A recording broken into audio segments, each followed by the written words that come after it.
Right before we dive in, let's make this story bigger than just me and you. Tell me in the comments, what part of the world are you watching from, and what's the clock striking there? Morning, night, or somewhere in between? I want to see how far this story can reach. Now lean closer. Here's where it all begins. Where the American frontier bleeds into the endless Pacific, where territorial law grows thin as morning mist, one weathered sea captain will discover that some debts can only be paid in courage and some lights shine brightest in the deepest darkness. The ancient dock of Gull's Rest groaned beneath Captain Ezra Blackwood's salt-stained boots as he stepped from his weathered fishing vessel, Sarah's Memory. At 67, his frame carried the permanent lean of a man shaped by decades of fighting wind and wave rather than walking steady ground. Deep furrows etched his sun-darkened face like tidal marks left by countless storms, each line a testament to losses carried and battles weathered in the unforgiving embrace of the Pacific. The remote trading post stretched before him like a collection of bones bleached white by salt and time. Gull's Rest clung to life where the Sonoran Desert surrendered its sandy dominion to the ocean's endless hunger, a precarious settlement that served as the last civilized outpost before the territorial government's authority dissolved into the lawless expanse of open water. Here, men settled disputes with older codes than those written in distant capitals. Ezra's calloused hands worked the mooring lines with automatic precision born of 4 decades at sea, each movement economical and sure. The familiar ritual brought no comfort today. Something in the salt-heavy air carried wrongness, a tension that had nothing to do with the storm clouds gathering on the horizon like dark prophecy. A crash of splintering wood erupted from the weathered dock tavern, followed immediately by the cruel laughter of educated voices. The particular brand of mirth that accompanies cruelty dressed in civilization's finery. Ezra's weathered hands paused on the rope, his sailor's instincts recognizing the specific quality of menace that preceded real violence, the electric tension that made hardened men reach for weapons and decent folk seek shadows. Clumsy little mute.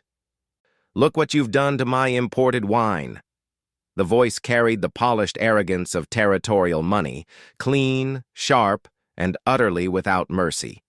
It belonged to someone who'd never faced consequences for cruelty, never felt the ocean's democratic indifference to wealth or station.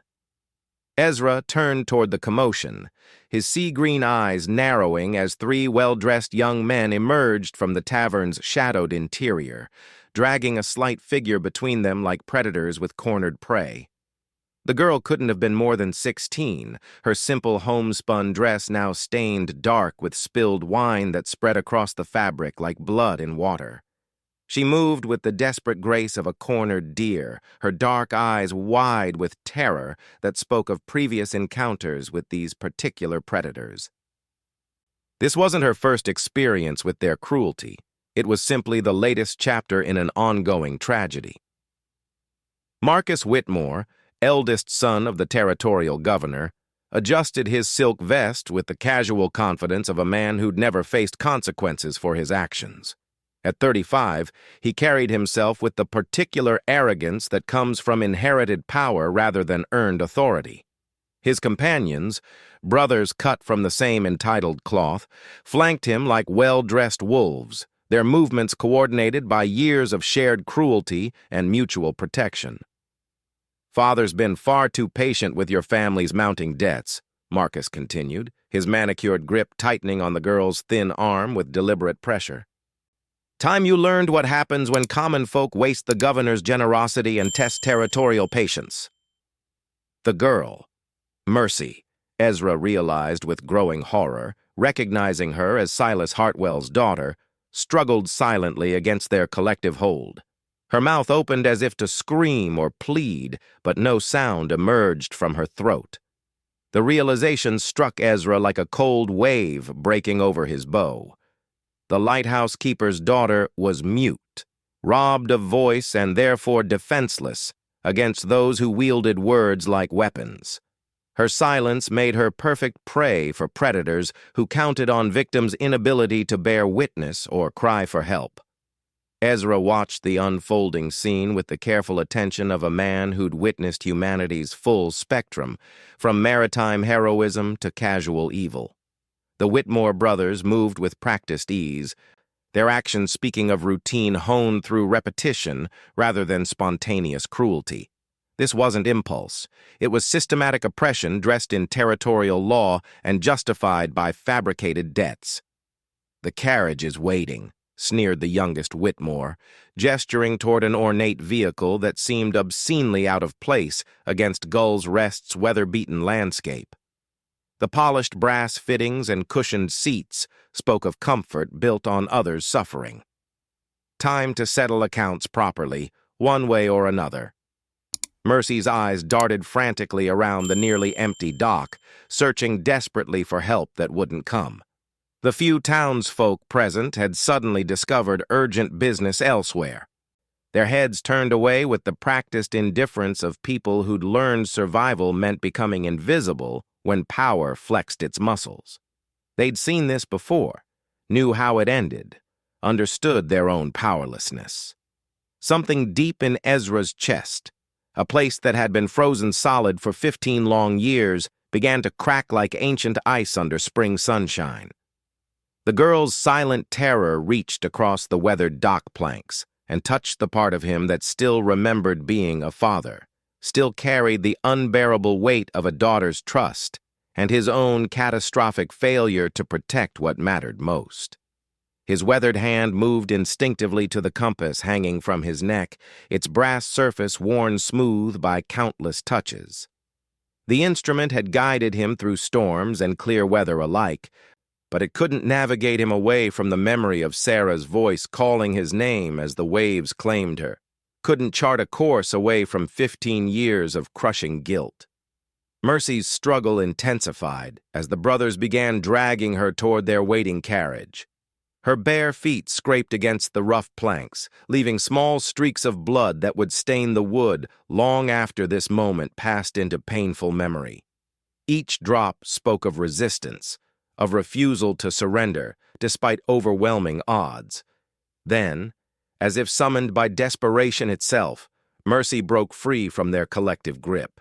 Her sudden movement caught the Whitmores completely off guard, their gentlemen's hands unprepared for the fierce strength that desperation could lend to cornered prey. She stumbled forward with desperate purpose, running not toward the town's imagined safety or the protection of numbers, but directly toward Ezra, her dark eyes locking onto his, with the unmistakable recognition of one drowning soul reaching for another. She collided with his weathered chest, her small hands gripping his salt-stained shirt with surprising strength born of absolute terror. No words passed between them, none were needed in that crystalline moment of understanding. In her wide, frightened eyes, Ezra saw the same desperate plea he'd once made to an indifferent sea during the worst storm of his life. Save what can still be saved. Don't let this one slip away, too. Mercy pulled back just enough to point frantically toward the lighthouse that dominated the rocky point beyond the town's weathered buildings. Black smoke billowed from its base, not the clean white smoke of properly tended fires, but the acrid darkness of something burning wrong, of emergency and disaster unfolding without witnesses. Ezra's experienced eyes read the maritime signs immediately, his decades of coastal navigation translating the visual language of crisis. Silas Hartwell, the lighthouse keeper who'd guided ships safely through these treacherous waters for 20 years, was in mortal trouble. The timing was no coincidence. With the father incapacitated, the daughter became infinitely more vulnerable to territorial vultures circling overhead. The lighthouse beacon, which should have been preparing for evening's dangerous vigil, stood dark and lifeless against the gathering dusk. In the distance, Ezra could make out the silhouettes of approaching vessels, their white sails filled with offshore wind that promised thick fog and deadly difficult navigation through the devil's teeth. the jagged rocks that had claimed more ships and lives than yellow fever or Apache raids. Release her immediately. Marcus Whitmore's voice cut through the salt-heavy air with the absolute authority of inherited power and territorial law. He stepped forward deliberately, his hand resting with casual menace on the ivory handle of a pristine Colt revolver, a weapon that gleamed with newness and careful maintenance, but had likely never been fired in genuine anger. That girl belongs to the governor's household until her father's substantial debts are properly settled, Marcus continued, his cold eyes never leaving Ezra's weathered face. Interference with official territorial business constitutes a hanging offense. Old man, I suggest you consider your position carefully. Ezra felt Mercy's desperate grip tighten on his shirt, her silent communication as clear as any spoken word. Behind her obvious terror, he sensed something else, a fierce determination that reminded him painfully of Sarah's stubborn courage, the quality that had made her sneak out to check the lighthouse beacon on the night the storm took her forever. For a heartbeat that stretched into painful eternity, Ezra stood frozen between past and present, between the capable man he'd once been and the hollow vessel he'd become after losing everything that mattered. The compass against his chest seemed to burn with memory, Sarah's small hands helping him polish its brass surface, her voice chattering endlessly about the ships they'd guide safely home together. "Papa, why do some ships need more light than others?" her ghost whispered across 15 years of grief. "Because some sailors are carrying heavier cargo, little star. Not just goods in their holds, sometimes grief, sometimes desperate hope. Our job is to shine bright enough for all of them, no matter how dark their journey." The memory crystallized into absolute clarity, like morning light burning through fog. Mercy wasn't just another ship passing through dangerous waters. She was his chance to honor Sarah's memory by becoming the lighthouse keeper he should have been 15 years ago. The father who didn't fail when it mattered most. The fog bank on the horizon had grown substantially thicker, its gray wall advancing toward shore with the inexorable patience of natural forces that recognized no human authority. Soon, the approaching merchant vessels would need expert guidance through waters that had claimed countless ships with casual, democratic indifference to their cargo or crew's importance. Without the lighthouse beacon's steady guidance, they would be navigating completely blind through some of the most treacherous coastal waters in the entire territory, a maritime graveyard where good ships became scattered bones on underwater rocks. Marcus Whitmore seemed utterly unconcerned by the unfolding maritime crisis. His attention remained fixed solely on Ezra and Mercy, his pristine revolver now fully drawn and aimed steadily at the old captain's chest. The weapon gleamed in the fading sunlight, its polished surface reflecting nothing of the humanity it could so easily extinguish with one squeeze of an entitled finger. Mercy's eyes moved frantically between Ezra's weathered face and the smoke-billowing lighthouse, trying desperately to communicate the urgency of her father's situation without the voice stolen from her 3 years ago.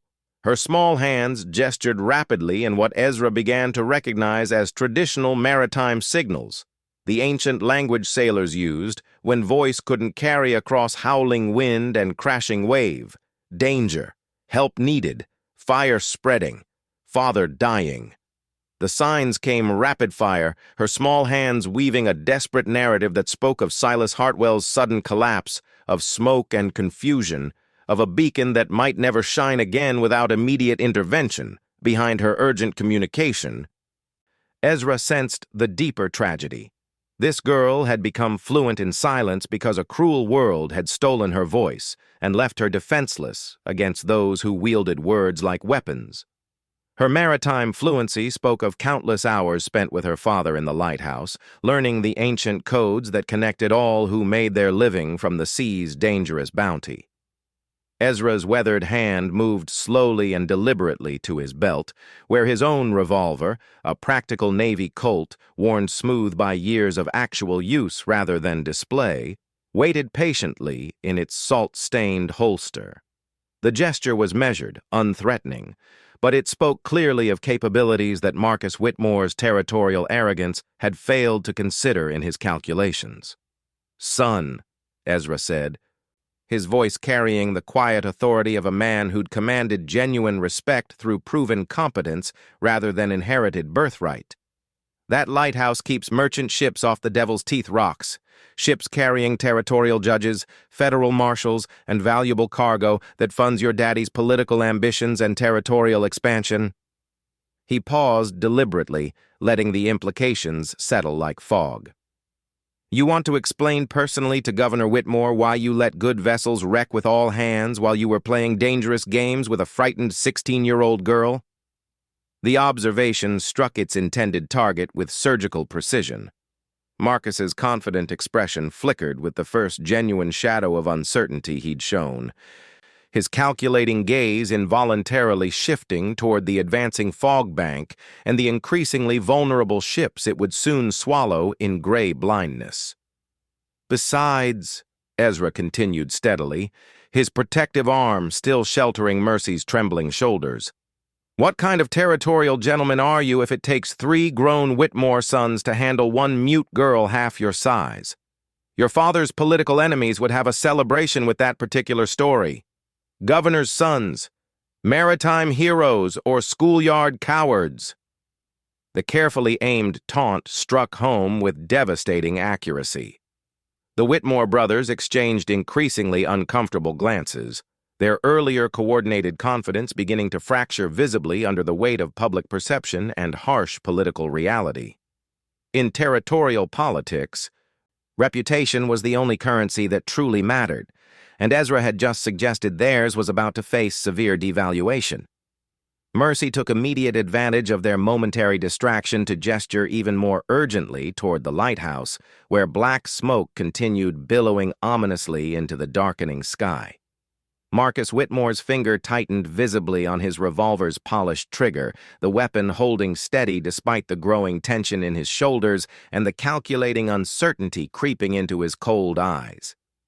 Around them, the dock had fallen into the peculiar silence that always precedes violence, as if the very air held its breath waiting for blood to spill across sun-bleached planks. "You talk impressively for a broken-down fisherman," Marcus snarled with returning venom.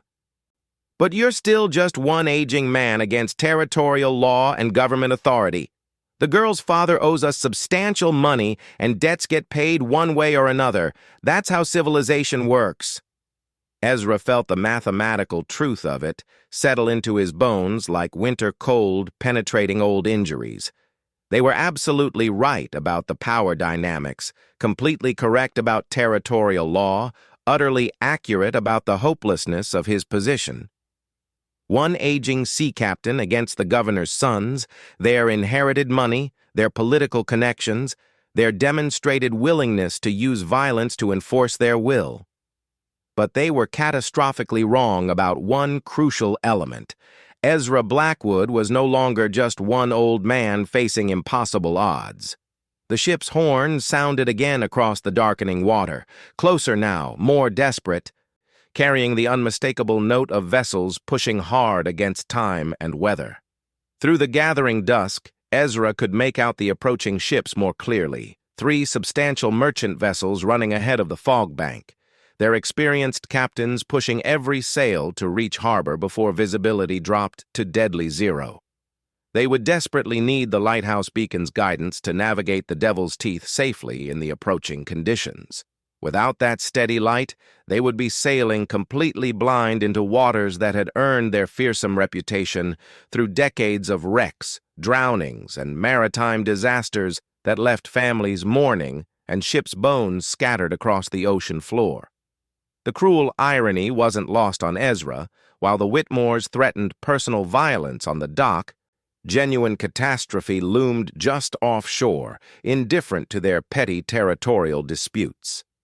Mercy's gestures had become increasingly frantic, her maritime signals spelling out an increasingly desperate story of her father's collapse and the lighthouse's failing systems. You know what I learned in 40 hard years at sea? Ezra said, his voice carrying the quiet authority of wisdom earned through surviving storms that killed lesser men. The ocean doesn't care about your politics, your family money, or your daddy's territorial title. It only respects competence. And right now, those approaching ships need someone who knows these particular waters better than your territorial lawyers know legal loopholes. He gestured toward the lighthouse with his free hand, keeping the other protectively around Mercy's trembling shoulders. That beacon dies tonight, those ships wreck with all hands, and there won't be enough political influence in the entire territory to keep the Federal Maritime Commission from asking very pointed questions about local governance and territorial competence. The observation struck home because it carried the ring of absolute truth.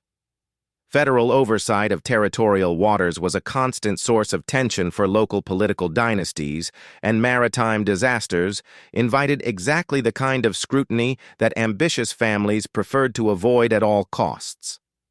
Marcus Whitmore's iron resolve was beginning to fracture visibly under the mounting weight of practical concerns and harsh political realities. His brothers flanked him with growing uncertainty, their earlier predatory confidence steadily replaced by the dawning realization that their simple intimidation had evolved into something far more complex and potentially dangerous to their family's interests. "The girl still comes with us regardless," Marcus insisted, but his voice carried noticeably less conviction than before, the authority bleeding from his words like air from a punctured sail. Outstanding debts don't simply disappear because of maritime emergencies or sob stories. Mercy pulled away from Ezra's protection just enough to face the Whitmores directly, her spine straightening with desperate courage. Her small hands moved in rapid maritime signals, but this time she supplemented the traditional codes with crude gestures that even landlubbers could understand. She pointed urgently to the lighthouse, to the approaching ships, to the gathering fog, then drew her finger decisively across her throat, the universal sign for death. The ship's horn sounded a third time, now close enough that its desperate call echoed clearly off the dock's weathered buildings and salt-stained walls.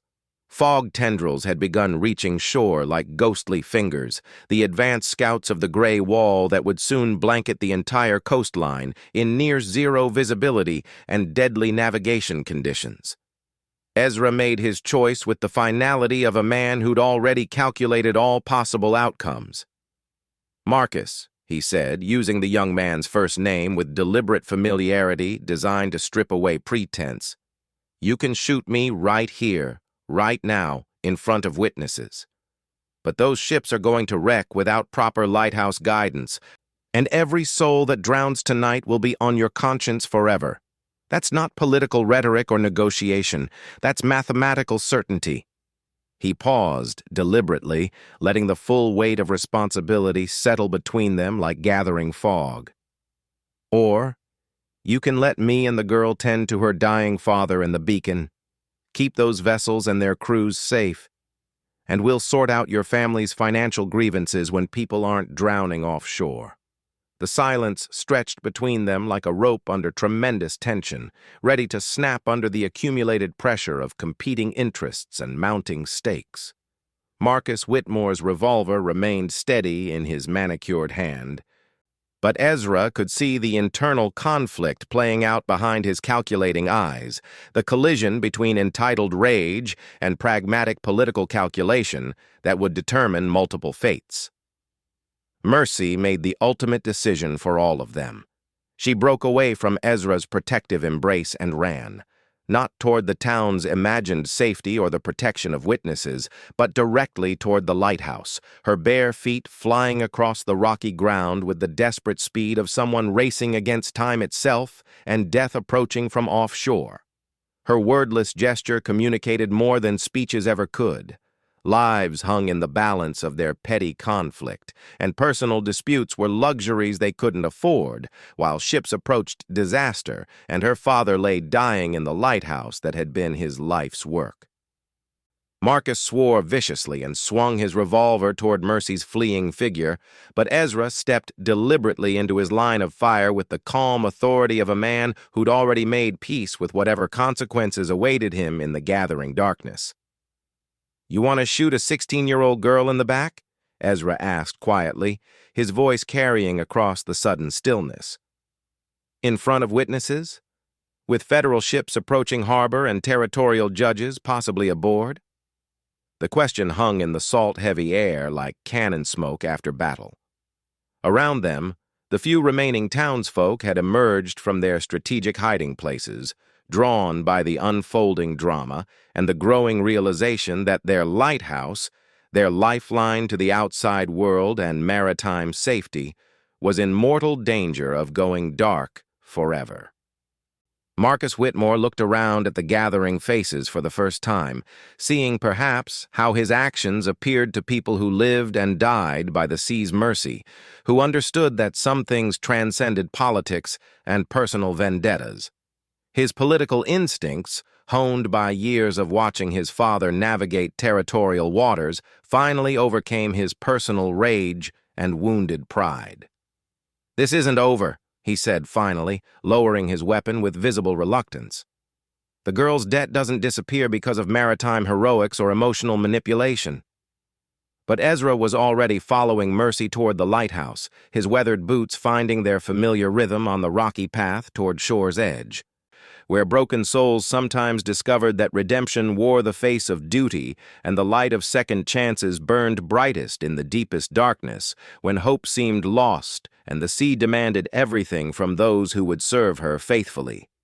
The fog was coming with inexorable purpose. The ships were calling desperately for guidance, and somewhere in the lighthouse a father lay dying while his mute daughter prepared to tend a beacon that might be their salvation or their final judgment.